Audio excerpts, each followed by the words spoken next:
asked you to dance, would you say yes? Hi, and welcome to the Stripology podcast. I'm your host, Wendy, experienced dancer, mindset and strategy coach, and founder of the Industry Academy. This industry completely transformed my life, and I've coached hundreds of women to do the same. Through my signature framework of sales, mindset, and confidence, I help dancers of all experience levels who are inspired to master their craft and maximize their income. In this podcast, I will share with you my personal journey and the skills I learned that helped me to lift my financial ceiling, cultivate confidence, and quadruple my income on a consistent basis. Thank you so much for being here. Let's get into it.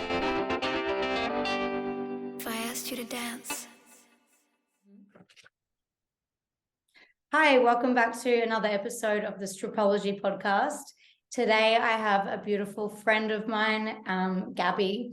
She is joining us, and we're going to talk about sexuality today, living an authentic sexual life. Gabby's a certified sexologist. She's just recently finished her master's, so massive congratulations there. That's really huge. And Gabby has a lifelong passion of sex education, even back in Chile, where she's from. She was she was a sex educator and studying gender studies. And Gabby's been a stripper for around 6.5 to 7 years. I remember when Gabby started, I was just saying before I hit record that I remember when she first started, but I thought that Gabby had just come from another club or something, because she was definitely like a duck to water. And I was surprised right now to hear, oh, that's when you actually first started. So that's really cool. And tell us a little bit about your mission, Gabby. Well, thank you so much for having me. This is a very beautiful experience to share with you. This mix between sexuality and stripping, which is so connected.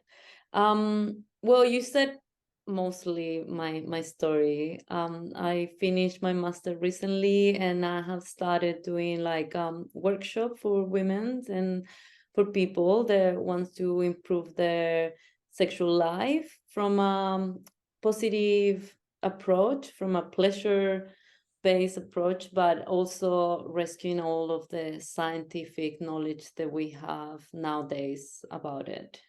Mm-hmm. And learning about your sexuality in a way that's, I guess, guiding you towards your own pleasure, your own authenticity, and away from, I guess, there isn't really Society, yeah, whatever society have like told you to do or not to do. I think that's the most important thing with sexuality, is that like you can explore who you really want to be, without feeling shame or afraid that what you experienced it is wrong, or like it has some like moral connotations. Like, yeah, want people to break free from those like conditionings. Mm-hmm. Yeah, there is so much conditioning, and we feel that in our industry as well. Again, like lack of understanding, full stop. People can presume things, or even like we were discussing before, stepping into the stripping world, and not fully having a deep understanding of their own sexuality. And so I love what you were talking about, seeing the parallels between, the experience as a stripper and also our own individual sexual experience. Yeah, well, I think that the main issue that sexuality has, even nowadays, is shame. We don't talk about it, it's taboo. And we step into our sexual lives in our teen years without much knowledge, without much understanding of what it means to fully explore yourself in that area. And I found that like stripping has that same taboo and shame sort of like layer, because so many people, me included, we step into the industry knowing nothing about it. And most of the time we cannot even talk with people that we are entering the industry. We cannot share information, and that's why it's so valuable what you're doing, like Wendy. It's just so amazing to be able to send people that is studying in the industry to you and being like, look, if you're new, here's a bunch of resources that you can utilize to understand what you're doing there and how can you make the most of it and how can you stay true to yourself. Again, because it's such a like a loaded space, it's so easy sometimes to do what you think is the right thing, do what you think other people is doing, trying other people's approach when that's not who you really want to be in that space. In with sexuality is the same. Yeah. And so it's great as well what you're providing, like the education. So there's, a framework, because I find, I can totally relate with what you're saying. For me, stepping into the stripping industry and not knowing what I was doing, and the same as well with, sex. There's that organic exploration, but then again, yeah, there is other pressures of like, oh, I thought it would be like this, and it's totally different. So yeah, well, I think even with the stripping, there is so much, I don't know, like ideas about like, oh, you need to look certain ways, where actually there is so much more about sales techniques that apply more than actually how you look. And then with sex is the same. Then you think it's like, oh, if I look certain ways, I'm gonna like have better sex or yeah, totally. more desirable. And actually, like, it's not about that. It's all about how you work on yourself and your mindset and your self-esteem and what you were told as a little girl or human. There is so much also about like the science of the clitoris that like I'm almost 37. The clitoris wasn't even a thing when I grew up, when I started having sex. It was like you knew existed there, but you didn't know like how important it is for like female pleasure. So all of those little things make a huge difference in the experience of either stripping or like how you live your sexual life. Yeah, definitely. That connection to self and understanding yourself is massive, because from that stems confidence. So it is such an important topic. I believe, in all realms of life, it helps you understand more about why you do things, or and again, in the discussion before we started, talking about like, why are we doing certain things? Why are we in the industry? Why are we, are we on autopilot? Are we consciously, experiencing things as deeply as possible? Are we making those decisions? It's very important.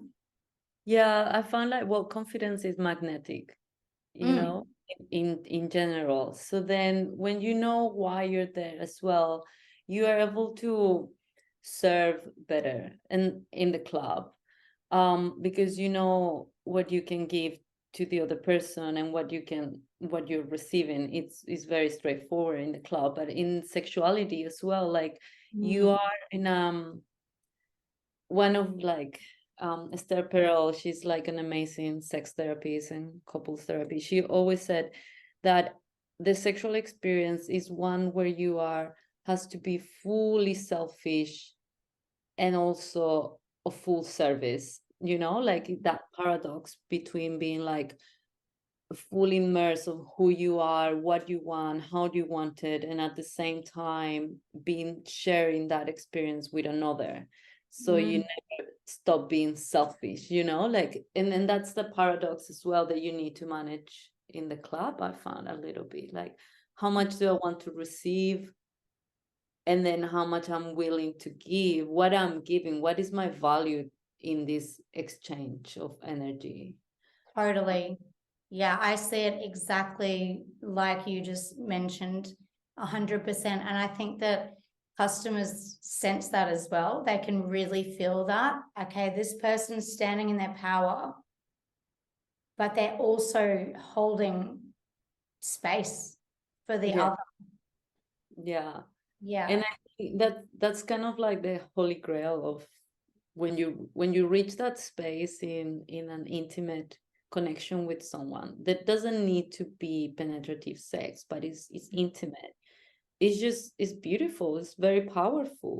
And I think that's something we were discussing as well before, is that how much of the work we do in the club is because we allowed a safe space for men as well to express themselves, to Mhm. be like that. How this society, as much as it imposed certain things on women, it also imposed a lot to men, and is that to be strong, to be not vulnerable, not have emotions. And then when you hold a space for a man to be all of those things in the club, you realize that actually that's what they're for, like for to feel safe and vulnerable, to feel human. Yeah, totally. Yeah, I love that. I just got like full body tingles. It's so true. And that energy is just, I love it so much. It is so powerful. It's so inspiring. And as we were saying as well before, like we in this industry, we really have the role, if we're doing it on a really deep level, of being almost like therapists to our customers. They really open up, and it's like that permission slip to, you can see they're inspired, they have that space.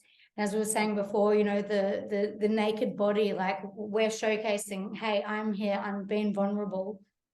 And yeah, it really allows that. And it's almost like you can feel like you're a muse, to them. You're an inspiration. And yeah, as we were saying before, like that's creativity, that sexual inspiration is what creates so much art and beauty in the world.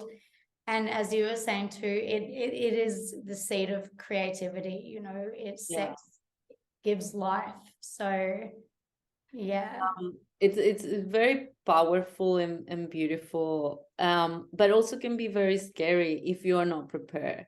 It can be very overwhelming, or it can be, like that's what I found, like my job with sexuality. Sometimes this beautiful experience it should feel empowering and amazing and creative, and it can end up being heavy and dark if you don't know where you stand, if you don't know where you're comfortable with, if you do things that you didn't want to do because you felt pressure. True. Yes. So that's where that power of authenticity, or showing up on these spaces that they are like high energy, but also there's a lot of like they can go wrong if you don't know where you're standing on. 100%. Yeah. Yeah. Yeah. And I work with a lot of people, through my coaching. I meet a lot of dancers from around the world, who, that is a common thing that comes up, is like, I don't know how to be sexy, or I feel really awkward showing my sexuality or being in that space. And that can be something that, so beautiful what you're offering, this education, this framework around stepping into your sexuality completely authentically, and moving towards experiencing that, that magic that can be created, and that creativity. Yeah, I mean that's the goal, that we can all experience that beautiful energy. But what we were saying as well is that shame. You always go back to why someone will not know how to feel sexy, is because they think that they are not enough. They think that they're there is something that someone else will do better than that Mm-hmm. they can do it, and they don't understand the like that uniqueness, that like we all have that beautiful like energy in us. It is just us to discover, is us to put fire on it, you know, light it up, and being like all authentic and all kind of willing to explore that and let behind, I think, yeah, society profits a lot from women's insecurities. 100%. It's an industry basically. Yeah, it's Yeah. a whole industry. So then Any and industries. Yeah. yeah, so it's interesting that when, like, yeah, women take on their own sexual appeal as a profitable thing, society looks down on it so much. Isn't that interesting? Yeah, it's like, damn, they broke out of the matrix. Yeah. How can they feel so good? You Yeah. know? So yeah, Um, it's crazy, isn't it? it's crazy, and then that's part of like why I feel so called to break through all of those stereotypes, and Mm. because at the end of the day, we everyone has to do a job. Why not to do a job that actually teach you how to seduce and how to create and how to like being that woman that it's yeah, I don't know, like Yeah. it's No, interesting. that's what Yeah. I love about everyone in our industry or anyone that gets it, you know, Yeah. without that judgment, it's like it is actually a fabulous and very needed, it's never going to go anywhere, industry, you know. So yes, definitely. Yeah, I love that, all those points, 100%. So I want to talk about, you were mentioning as well about when you first stepped into stripping and what inspired you to take that leap, knowing that you were interested in it for a very long time. Yeah, it's I've been thinking a lot about this the dichotomy between the Madonna whore complex, you know, being like being a good girl, but also being sexual, and then being sexual, being the bad girl, almost like automatically you ended up being that bad girl. So I lived most of my adult life with that dichotomy. I think from a very early age, I learned that like being sexual, it wasn't good. That's all. Like it wasn't good. I couldn't pursue that. And then after I became a mother, I allowed myself to actually explore that side in the strip club. Like, so Leon, my son was 1 year, and I was like, well, I need to go back to work. What can I do where I can maximize my time with my son? Mm. And for me, it was like immediately motherhood gave me that mental reassurance that like, oh, you can do this now you can do it. Before I couldn't. But Mm. when like motherhood almost like opened up that door for allowing myself to explore that without feeling that I was a bad girl, because I was Yeah. doing it for my son, you know, kind of like it balanced that energy out, which is totally messed up, but but that's how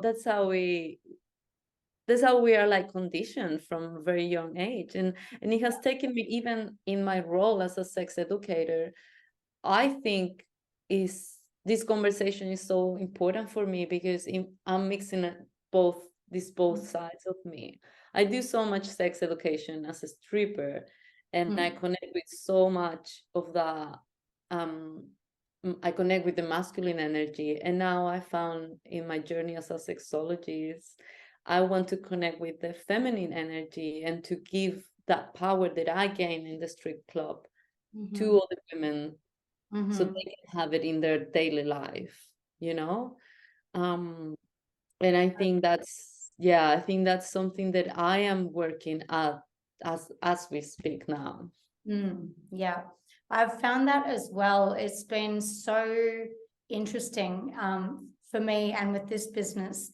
You know, I have 4 brothers, no sisters. I often had male friends. And then at work, you know, spending all my time with, you know, my generally male customers. And then now with this business, working predominantly with dancers from around the world, and it's such a different energy. And it's been really, really beautiful. Like I feel like for me, it's helped balance out so much that I didn't even anticipate. So yeah, it's quite interesting. And I just want to also go back to, that door opening through motherhood. I find that super interesting as well, because it's almost like the opposite of what's conditioned so much, and I know I even feel it, I've felt for a long time like, okay, a lot of people, and I know so many people that have, become mothers and gone back to dancing for sure. But, there's almost such a widely spread thought that like you dance and then sort of if you become a mother, that's it. That's the end of the road. And it's like, not at all. So I love hearing that was the start of your road. And it's just, I know so many people that do this, and I think it's amazing. So Well, I think that makes sense as well, because again, that whole Madonna complex is like, if you are a mother, it's almost like sexuality has to fully disappear from your life. You don't hear moms talking about sex. You don't hear moms being sexy. It's almost like ew, like everyone's kind of like, oh, a mom being sexy, ew. And it's like, why? yeah. That woman gave birth to someone because she had sex. Yeah. Her sexuality is what give her that, brought that life into this world. Is such a like, why would you like, like even Christianity, like the Virgin Mary, like, oh, she was without sin, because she conceived without sin. But this is bullshit. Women, oh, I don't know. That's fine. That's Yeah. frozen. Women's we if we become mothers, we're just not mothers, we're women. We are like lovers, we are entrepreneurs, we are so many like aspects of ourselves. And I think that happened with the stripping as well. Like it's almost that if you have the label of stripper, you cannot be anything else. Almost everything else becomes irrelevant because you're a stripper. And I've had to leave that, kind of like live with that conflicted ideas within myself, like I am all of those things. One thing, it doesn't take more of the other, or one is more important than the other. I'm all of those labels. Yeah. um I love that. That is such a powerful point. I've had so many goosebumps through this conversation. Yeah, exactly. And like, I know that just my brain just went straight to so many people that struggle in relationships because they have the label of being a stripper, and certain people just cannot accept it. And it's like, you're still you, what I mean? It's not taking anything away. It's just there. It's just a thing. And it's like, yeah. So I love that point. I'm going to wrap up in a moment, but I would love to, give you the opportunity to, let people know where to find you. So if you want to, and also your workshops. So tell us a bit more about how people can find you.